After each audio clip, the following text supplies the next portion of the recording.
Kristen Cavallo. Welcome to the Breaking and Entering Advertising Podcast. How are you doing today? I'm good, thank you. Thanks for coming in. What brings you to New York? A New York Times conference tomorrow, and my daughter and I decided to fly up after Black Friday or on Black Friday and spend the weekend in New York. It was fun. We normally spend the first weekend of December here. It was always the Jingle Ball on Friday night and some kind of Broadway thing on Saturday. But I no longer get free tickets to the Jingle Ball now that I'm not in advertising anymore. So. Someone's got to be able to hook it up still, though. So we moved it to this weekend. Lovely. Yeah. Well, I'm glad we can make time. I'm excited to just talk with you, get to know more about you, your career, and what you're up to today, your advice for the next generation. How does that all sound? It sounds great. Let's get into it. Today, first and foremost, you're not at an ad agency. You're the executive director of the Branch Museum of Design over in Richmond, Virginia. Is this all correct? That is correct. Okay. So, but before all of that, you were in advertising for quite some time. You've reached a lot of accolades. You've got some Agency of the Years, I think you won under your leadership at the Martin Agency as well. So much to talk about. But first and foremost, tell me about your role today. I am currently, as you said, the executive director of the Branch Museum of Design. It's Virginia's only design museum. And it's in a beautiful old building on the Historic Registry, built by the same architect who did the Jefferson Memorial and the National Archives, National Gallery of Art. And we are trying to show how design helps shift perspective. And it was something I didn't see coming. I was not necessarily looking to work in a museum when I left advertising, but it was the right move. Oh, yeah. I mean, I remember when you left the ad industry and the speculation of you maybe running for politics, getting involved in politics in Virginia. I know Brian Bonilla and I were talking about that on the side. And also Lance Koenig I worked with. Yeah, I want to see him tonight for dinner. Oh, great. Is he in New York? He's supposed to be coming. Good. We're going to the conference tomorrow. Great. Yeah, he also, I remember talking with him when I was at Havas Chicago. He's a great guy as well. But the decision, didn't you go on a 400-mile hike after you retired? I did. Okay. I did. Camino. Yes. It's in Spain, I believe. It is in Spain. What was the purpose of that? Was that to it's also reset? In France. It's into Portugal. There's 7 different routes. That makes sense. Yeah, I was a strategist in advertising, and along the way, I had learned or read that it takes roughly 2 weeks to break a habit. And when I retired from advertising, I thought advertising was more than my job. It was kind of my habit. It was my friend base. It was my interests. It was where I spent the majority of my time. And so I Googled what takes longer than 2 weeks to do as a way of not sitting and reading the trade magazines and pining over the life that I had left. I wanted to embrace what was next. And one of the things that came up was to walk the Camino. It's a religious pilgrimage. I'm a spiritual person, but I'm not Catholic, and it's predominantly Catholic. And but I thought I can put my right foot in front of my left, and I can put on a backpack, and I have time. And when do you have time? So I walked 400 miles Wow. and did two of the routes. I started on the northern route and then switched after 2 weeks to the French way. And the night before I left for the Camino, I went to the Democratic National Convention. I'd never been to a convention, and it was exciting. It was thrilling. There was a lot of camaraderie. You got to see kind of the shift from one leader to another. And but the next day I got on a plane and left, and within a week I knew that I did not want a career in politics. I do want to be a productive citizen and a civic one, and I want to help and advocate and even at times raise funds, but I didn't want to do it for a living. And probably 2 weeks after that, I had a thought that I would love to work in a museum, that maybe I'd go back to school and become a curator, because I love being around creativity. I'm a museum nerd. My dad and I used to do things, go to museums all the time. There's one time in high school, I skipped school with a boyfriend and we went to the Air and Space Museum. And when my dad found out what we did, he didn't ground me because he was excited that we chose to spend our day in a learning environment. So I thought, this is what I'll do. But I thought, I'm not qualified. I don't have a museum degree. I don't have an art degree. I'm a stats major. And so I thought I'm going to have to go back to school. But luckily, Richmond is an incredible art city. We have, like, I think the #1 piece of street art in the world. And the Virginia Museum of Fine Arts, when they finish this new wing, will be the 4th largest museum in the country. We have 14 tattoo parlors for every resident. I'm convinced it's all the, people that graduate from VCU, which is the #1 public art school in the country. They graduate and they either go work in advertising or they go work in the tattoo business. Do you have a tattoo? I do not have a tattoo. But there's just a lot of amazing art and a culture that appreciates art and in all its forms in Richmond. And so I thought, okay, I'll go back to school at VCU. And but then within 3 weeks of coming home, I got a call asking if I would consider leading Virginia's only design museum. And I said, we don't have a design museum. And they said, we do as of January. And this was in November that I got the call. So I said, yeah, I would be interested in that. Wait, so it's a new museum? It is a new museum in an old building. Okay. So it was formerly it's been around since 1919. But it became a museum of architecture in about 2015. Okay. But the upside of a museum of architecture is the building is beautiful, and it's the plaster ceilings, the wood, the carvings. It's magnificent. The downfall of a design of an architecture museum is that it doesn't require a lot of repeat visits, and it doesn't really require membership because once you've walked through the building, you've seen it. Yes. And museums rely on repeat visits and foot traffic. So the board had decided to broaden the aperture and become a design museum, of which architecture is a component, certainly still, but we could also tell other stories. Yeah. And then my name got on the list. Okay. Yeah. And no schooling needed, and then you got the job. I'm sure schooling is needed, but but no schooling was required for that. Gotcha. And then you got School of Hard Knocks. And you got the executive director, and you guys recently went through a rebrand as well. We did. Yeah.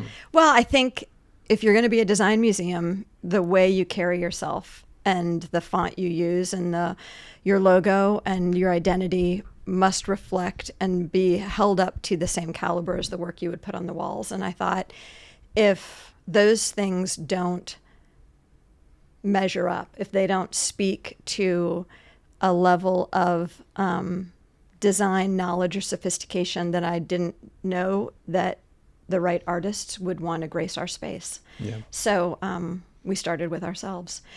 But I felt like I did that in advertising too. I was going to ask you, because it's kind of like it sounds like you're the client now. Like Yeah. you were going out to an agency. It was MullenLowe, I believe, that did it. Mm-hmm. MullenLowe Design. MullenLowe Design Studio. And you gave them a brief. They executed on it. You might have gave some feedback. You are the client in that situation, but you just made a statement saying you kind of did that at agencies as well. So can you explain? Yeah. Well, when I took over CEO of MullenLowe Global, we did a rebrand to unite all 57 offices globally under the octopus. Yep. If you Is that the one saw that moved the dynamic? Yeah, Mm-hmm. one of the best And MullenLowe agency Design rebrands Studio. of all time. All time. I agree with you. And the same guys did that, as did this one for the branch.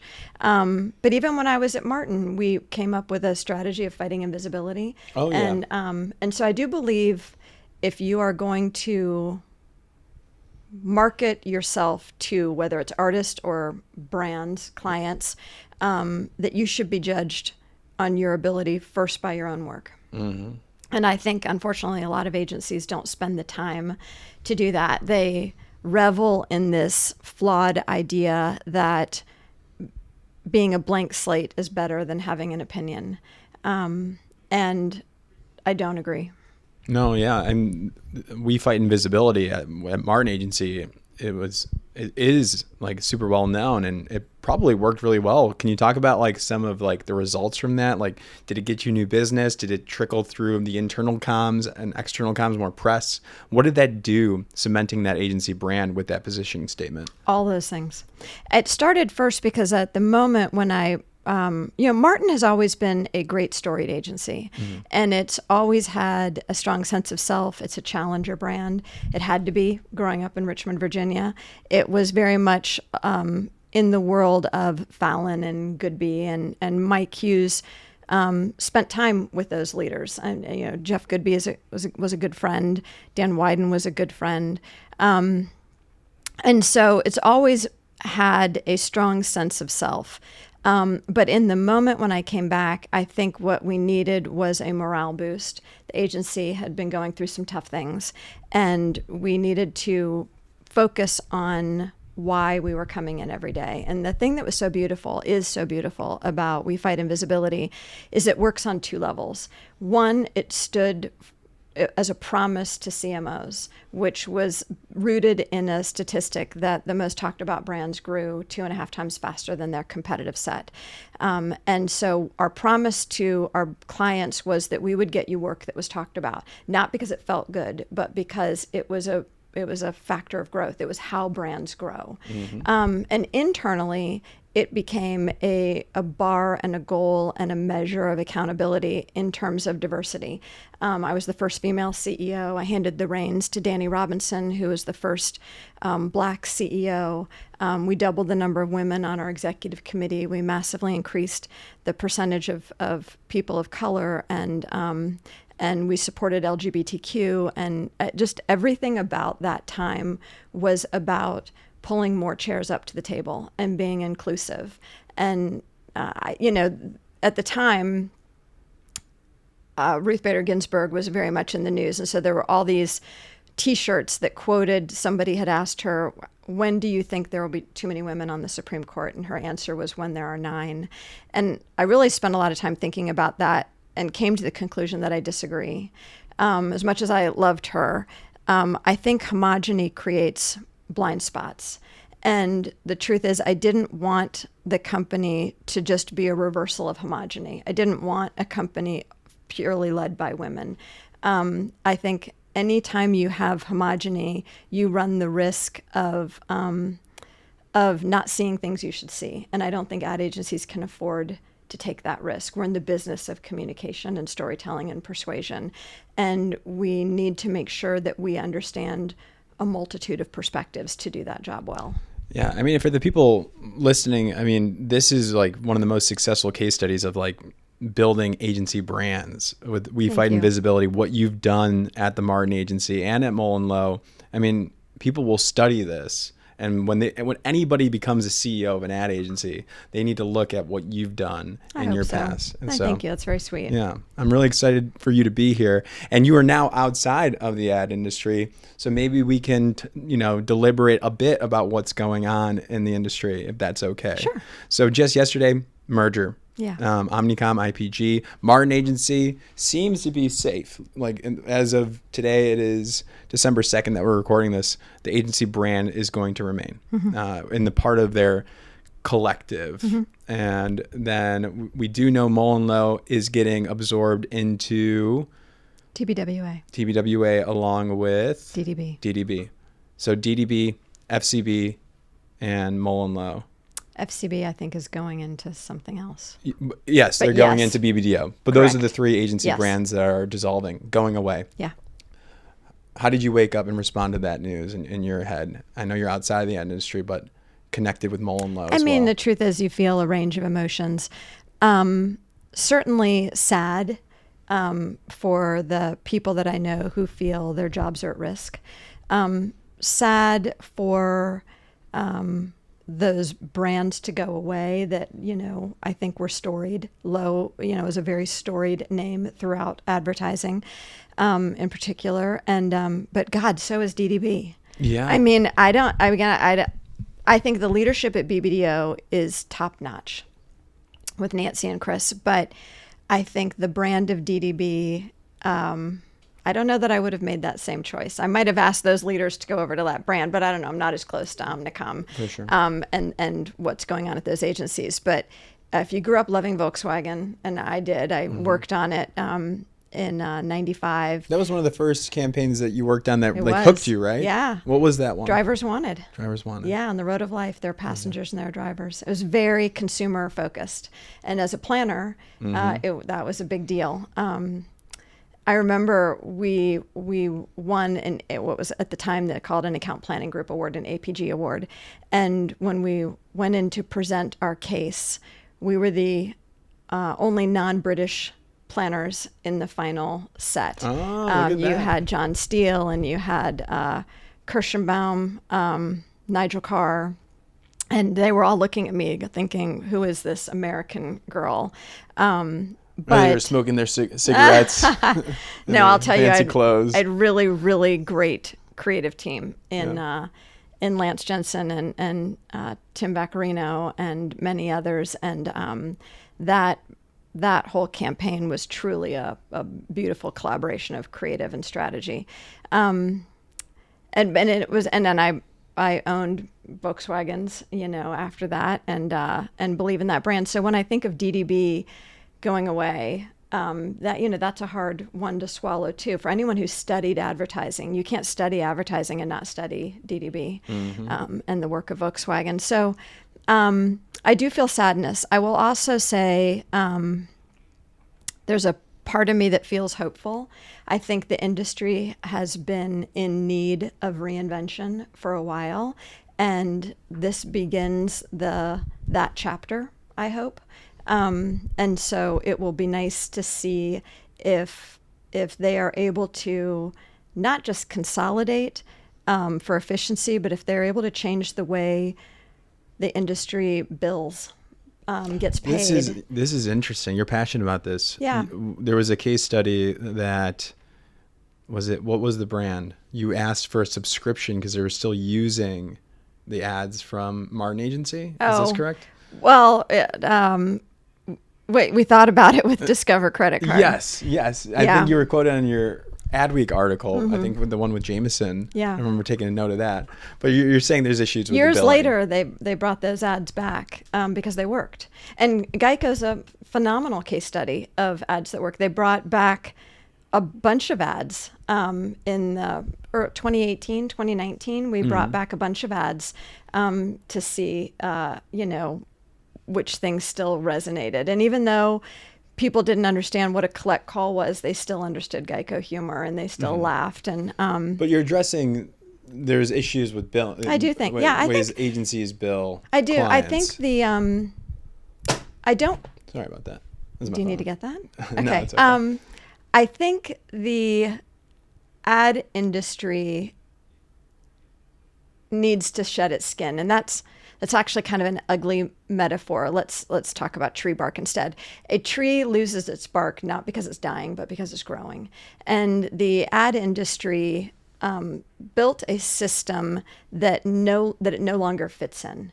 It built a system when media was linear, when people sat down at 6 p.m. at night to watch TV all together, when awareness was the primary driver of success, when when that kind of dialogue, one-way dialogue happened. And the truth is, none of those things are true today. And yet the agency still bills that way. But on top of it, it's not just the way we bill. I don't think that the industry gets the respect it deserves. When clients need to declare a new mission statement or to dig themselves out of something or introduce a new product or launch a new way of working or being, they turn to advertising. And yet you rarely open the financial pages of a newspaper or a magazine and hear a client thank their ad agency. Ad award shows were created for us by us because we weren't getting the respect and the credit that I think agencies deserve in their ability to build brands and deliver shareholder value. And forever clients point back, well, you can't exactly say that billboard drove that sale. But the truth is, we do know beyond a shadow of a doubt that advertising drives buzz and that buzz drives sales. And so I think agencies are, their imagination is their currency. And there are very few industries that can say that. And it deserves our best and brightest. And the only way that the best and brightest will join it is if the trade, our own trade, doesn't talk about our demise every other day. If our clients are grateful and say thank you and share success, I just think there's work to be done. There's work to be done. Credit to be shared. Yeah, absolutely.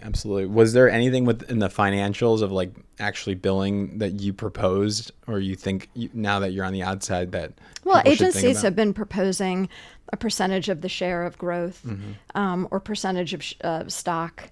When we had Coinbase, we talked about maybe getting paid, in crypto. So I think agencies have always been a little bit more willing to share in the risk and the benefit of the client's business. I don't know that clients are willing to share. Yeah. Okay. In the same way. Understood. But I like the point about not being so negative, within the industry. It's been a kind of, I don't even know the word, frustration of mine that our own trade magazines talk about our demise on a daily basis. I don't think, if you go to other industries, so now I'm in the art world, the art world has its trade publications, but no one is getting on the front page and talking and saying that the artists are going to go under tomorrow. Because we always have known that artists are the provocateurs of our time. They've always been change agents. They've always spoken out for change and new and tomorrow and what's next. And we've always looked at artists to do that. And even when an administration or politics starts making curatorial decisions that prompt Amy Sherald to withdraw her solo exhibition from the National Portrait Gallery, the trade industry stood in solidarity with her, cheered her on. And then when Baltimore Museum picked that exhibit up, the industry cheered it on. I was in advertising.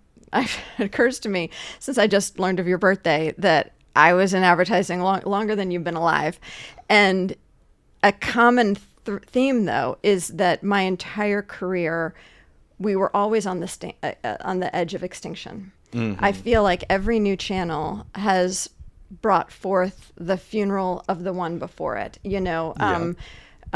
Radio was gonna bury print, and TV was going to erase radio, and the internet was going to get rid of everything, and streaming is gonna kill whatever's left, and that's just not true. I love your take on this too. It's like, as long as we're in a capitalistic society and there's brands competing for consumers' dollars, there's going to be advertising. There has never been a greater need for advertising because we've never had more choices. Not only do consumers need help deciding between things, clients need help making sure that people understand why they're different. They have stories to tell. And so it is a necessary business. And I think it is a worthy one. But unless the people in it and the people that represent us, i.e. the trade, the clients that buy our goods and services, value what we do, it's going to be harder to attract the best and brightest. And if we want to be a capitalist society, then you cannot devalue the role of the corporate voice, and you cannot devalue the role of advertising in creating that. More money is spent in advertising, in storytelling, in consumer-based storytelling than ever before at any other time in human history. And yet you'd think when you open up a magazine that we are on death's door. It is exhausting. It is. It's exhausting. It's fear-based. It's wrong. I'll tell you what, as a media entity in the trades now, I see why, going down the pessimistic path and, the fear mongering, it gets so many views. It does. And we don't want to do that. We try to be excited every single day. We try to get the facts out there and just, just celebrate the work, the people, what's going on. Well, even the whole idea of the name of your podcast, you are trying to help people choose this industry. How do you break in? How do you enter? That in and of itself is an optimistic point of view. And the truth is, both of my kids are in marketing, so to speak, and that in of itself was actually a great relief to me, because growing up with them, I'm a single mom for a lot of it, and I always thought, oh my gosh, are they going to hate my job? Are they going to hate my career? Because it dominated so much of my time and my interest. And then to find that they both chose it was, I think what they saw was a parent that loved what they did. They saw someone who was inspired by the people they got to hang out with and the challenges that kept me up at night and the places in the world that we got to go. And I think they thought that was an amazing, maybe not amazing, but a worthy industry to be in. And the truth is, as I was saying earlier, I cannot think of another industry where imagination is the currency. And if I was going to talk to someone right now about why would I enter the world of advertising today, I would say, for those who choose to stay or enter during the messy parts, you're going to get to write the playbook for what comes next. And if you want to have a voice, this is a time where you can have an outsized voice, because all the rules are being rewritten. You're not playing the game based on rules that other people dictated. You get to write the rules. And there are so many less interesting things you could do with your day. Oh, for sure. That I would also say the kind of people that gravitate to this industry are, the other thing about the whole death toll and bell that keeps ringing so underestimates, in my opinion, the caliber of people in this industry. This industry tells people no more than any other industry I've ever been in or associated with. And not only do you get told no with your idea, you get told go back and come back with another one. So you don't just get to wallow in the fact that you had your no. You are required to come back within a short period of time with 2, 3, 4, 5 additional ideas. The ability to think, to grow, to change, to reconcept, to re-engineer, to tell new stories is ingrained. If it's not the magnet that draws those people to this industry, then it teaches those muscles to the people who join this industry. And so to assume that the turbulence that this industry now feels is going to be the death knell really just underestimates the people that are in the business, because turbulence is not collapse. Turbulence is not collapse. This industry is built on turbulence. Every time a brand comes to you, it's because they are not growing. No one brings you their brand when they are killing it. They bring you their brand when they are shrinking, when they are not being paid, when the value of the dollar for their good is not what it should be. And people in advertising don't shy away from those challenges. No. And going back to what you were saying, it's like these moments that seem like there's like the turbulence that you're saying. Like, I've heard so many stories of people that started in advertising when the internet came around, and they ended up skyrocketing up the chain of command because they took risks. When then nobody else wanted to work on internet ads or banner ads, they adopted to it first. Right. And then same thing with Facebook. They're like, I'm going to work on some social things, and they worked on Twitter or helped with their MySpace account, and then they shot up. And now we're seeing the same thing with AI. I feel like people that learn it, and it will shoot up as well. Right. And yeah, I think like they're just different tools. Yeah.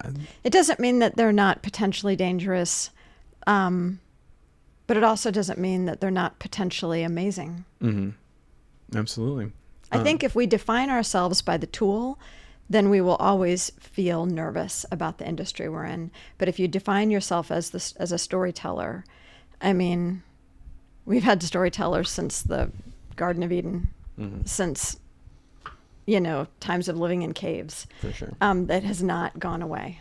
Yeah. Yeah. And I guess like going back to your children that chose marketing as a career path, advertising specifically, like you were proud, but like what, getting on the phone with them when they check in, what do you find yourself saying to them? Like advice or what to look out for, stuff that you wish you knew at their age? Take deep breaths. It's going to be okay. My daughter she's 6 months away from graduating, so she doesn't worry as much yet. But she does want to have meaning. She wants to do something good in the world. Although so does my son. He's in the industry, but certainly would very much like to feel like the work he does adds value and adds meaning. And I think this industry can absolutely do that. I just tell them to take deep breaths and also remind them that your 20s are about being underpaid and overworked. It doesn't really matter what industry you're in. It's true if you're in law. It's true if you're a surgeon. It's true if you're a teacher. It's true if you're in advertising. I think sometimes advertising agencies are so preoccupied with themselves.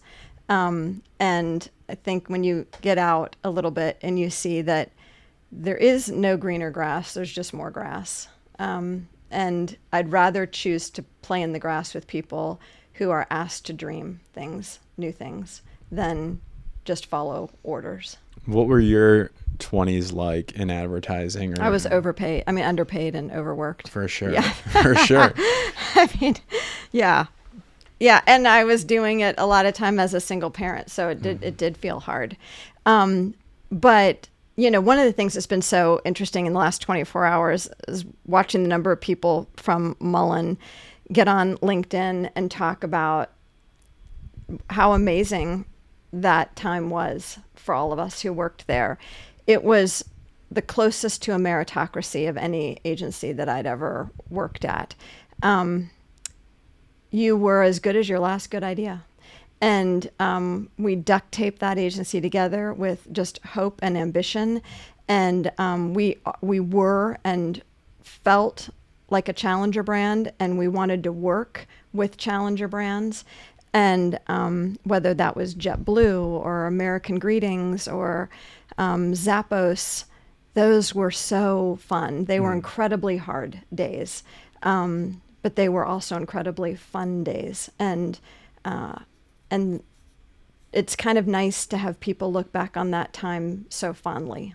I'll tell you, my brief interaction with MullenLowe, my first podcast in New York, moving from Chicago to do this full time was with Frank Cartagena. And that was amazing, like welcoming to New York, like going into that office space, meeting him. Why'd you choose him? I don't know. That was just like, I don't recall exactly, like just like amazing person. Yeah. Like he was able to do it. And like, we're like, let's go. I'm so happy. Yeah. With that choice of asking a creative person to be a CEO. I don't think every creative person can be a CEO. I don't think every person can be a CEO. But I also think that for too long we've assumed that creative people can't be CEOs because that somehow that side of their brain doesn't work the same way. And I just think it's flawed thinking to silo people like that. Yeah. And Rob Schwartz is another good example of that from TBWA. He's retired now, but he was copywriter. Yeah. Andrew Keller from Crispin Porter. I mean, there are a number of people. I think strategists are probably the best CEOs. I mean, that's a good I'm move. not going to say no. I don't know. You did have Kelsey on this show, didn't you? Kelsey Hodgkin? Oh, yes. Yeah. Incredible. She Special worked with US, me at Mullen. Yes. I think that's a good move. Yeah. How did you break into strategy again? I think the name of the show is Break Entering. How did you get your first job in strategy? I was working in sales for Bristol Myers Squibbs when wanted to get promoted into their marketing department. I sold hair color. That's a good Clairol. And I would sit in stores. It was a good paycheck. I would sit in stores and watch women come to our display and not know how to choose their hair color. And this was at a time when hair color wasn't like lipstick. It wasn't meant as self-expression. It was meant as a cover-up. And so women really stressed over getting the wrong shade. And I looked at our marketing materials and thought, I don't think that the way we're marketing this brand really captures the emotions that these women feel when they come into the store. And so I went to my boss and said, how do I get in the marketing department? And he said, oh, you have to have your MBA.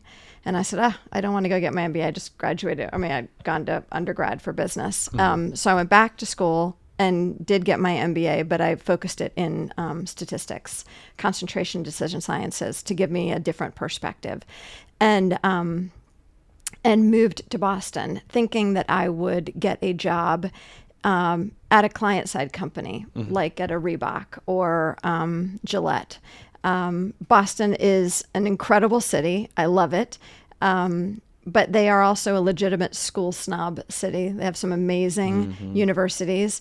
And unfortunately, my undergrad and graduate degrees were not from schools that they felt were of their ilk. And so literally someone at Gillette said, we only hire from this school and that school, and your schools aren't those schools. And so I joined a networking group, trying to just see if I could network my way into jobs. This is, of course, pre-internet. Al Gore hadn't invented the internet yet. My kids think of Jurassic period.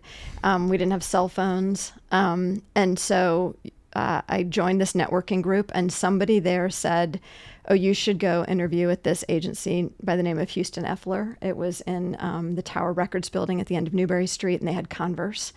And then someone else said, oh, you should go interview at Mullen. They're up on the North Shore in Wenham, Massachusetts, and they have brands like Timberland, and they were pitching BMW. And so I interviewed at both and chose Mullen. And I loved it, loved every minute of it.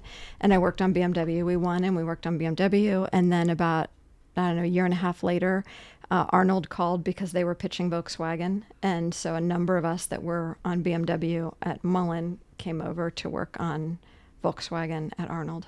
Did you end up doing the circuit in Boston? What's the big three? Mullen, Hill Arnold, Holiday. and Hill Holiday? I didn't work at Hill. I never No. completed the circuit. No. And then I did spend a short, brief period of time at an agency called Ingalls, Quinn and Johnson. So I had quit to stay home. I had my child, Matt, and I quit to stay home. And then my husband and I split at the time, really early, when Matt was maybe a month old, and I had to go back to work. And a lot of agencies weren't doing flex time, and Ingalls did. And so I went to work for this woman named Carolyn Clark, who later went on to teach at BU. And she gave me a job working 2 days a week from home, 3 days a week in the office. And this would have been in 1998, 97. Wow. Way early. And so I did that for some months. I don't remember how many. And then I got a call from my friend Leslie, who worked at Mullen, that there was an agency in Richmond, Virginia, the Martin Agency, looking for a planner to work on Saab. And I had car experience. And my parents lived in D.C., and so I applied, and I got the job and moved to Virginia. Oh, incredible. What do you say? I mean, I talk to students and recent grads. How do you break into strategy? This is what I say. I say, first and foremost, go to the VCU Brand Center website and look at the strategy portfolios there, just so you can see what you're up against and what's a good framework. Because it is a competitive industry. It is. I worked at Havas Chicago. I wasn't a recruiter. I was the comms person. But they sent me there to VCU Brand Center to find a strategist. Oh, interesting. They're like, here are the top three. Go schmooze them, go and bring them back to Chicago, essentially. Yeah. I ended up not getting them because a bunch of other agencies already poached them. They're already way ahead of it. But I usually tell students, just look at VCU just for the framework. Yeah. And then do an honest audit of where you're at. Is your setup like that? Do you have that level of ideas? And then I basically say, go figure it. I don't know after that. Go figure it Go out. figure out how to get to that level, or you might have to enroll. That's... When can I was say? starting, there was no VCU brand center. Yeah. So I would say for me, probably the fact that I had a mixture of statistics and curiosity. I'm an Army brat. I've moved every 3 years of my life, and that gave me a kind of a curiosity and inquisitiveness about the world around me. But I think VCU is the Brand Center is a great program, and it was started in part by Mike Hughes and Diane Cook-Tench and a number of people at Martin who wanted to put Richmond on the map as not just a place for the Martin Agency, but a growing, thriving advertising community. Brilliant. And it really was a very, Mike was a special man, but one of the things that I learned from him was to play a long game in an industry that's super focused on short-term results. He planted seeds like the VCU Brand Center that he didn't even get to maybe even fully see the benefit of what it brought to Richmond. Now we have arts and letters there, and probably 10 agencies there that weren't there, when I first moved there. And that was always a nervousness when we would recruit people, as it was a one agency town, and it's by far not a one agency town anymore. And so many people that even moved through the Brand Center have positive feelings about Richmond because of their time there, that they're more likely to come back. Like Charles Hodges and starting Arts and Letters, that's not where he's from. He was from North Carolina, but he came back because of his feelings about his time at the Brand Center. So, but Mike often did that. Like when we lost a pitch, I remember one time we lost a pitch. We lost a number of them, but there were two instances I remember. One, we lost Michelin tires to Chiat Day at the time. And the other was we lost Domino's to Crispin Porter. And I wanted to take the Michelin tires off my car. I was like Beyonce in the yellow dress with the bat. I was like the woman scorned. I was like, I'm never driving with those tires. And same with Domino's. It's like, I'm never going to order Domino's again.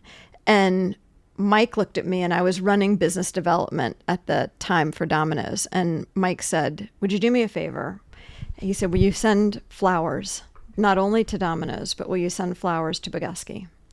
And in the card, I want you to write, my father was a competitive tennis player.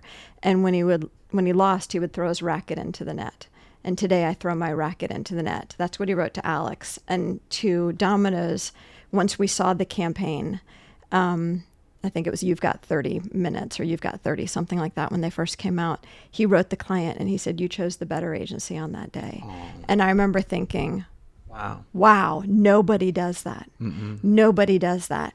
And he said, there's not enough praise in this industry. And he said, you want to lose to better work. You want to lose to work that inspires you, and you want to encourage the best work in the industry because it raises the tide for the whole industry.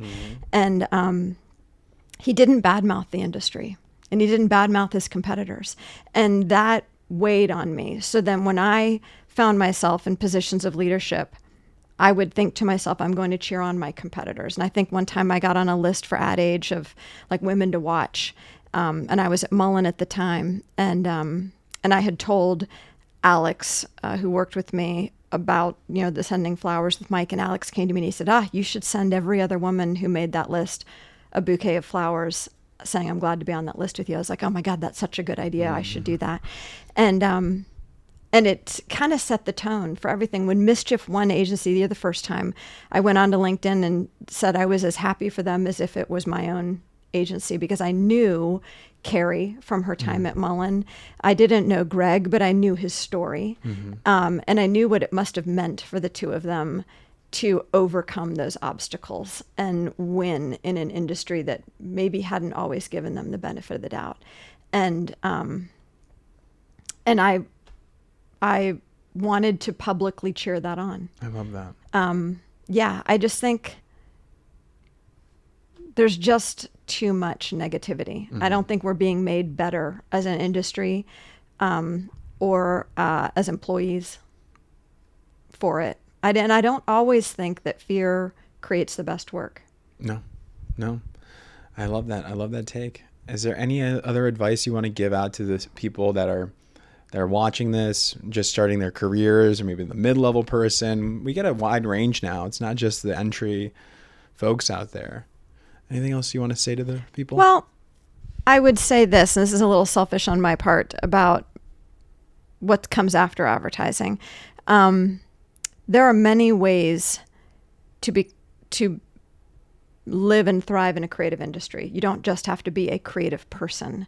You don't have to be in the creative department to be a creative person. And in the same way, the ad industry is not the only industry where creativity thrives. And there are many ways to become a curator. And I'm sure my path is not the most well paved. But I find the energy that I get from working in this space to be similar to the energy I felt in advertising, which is people with conviction who are incredibly talented, who believe tomorrow can be better than yesterday. And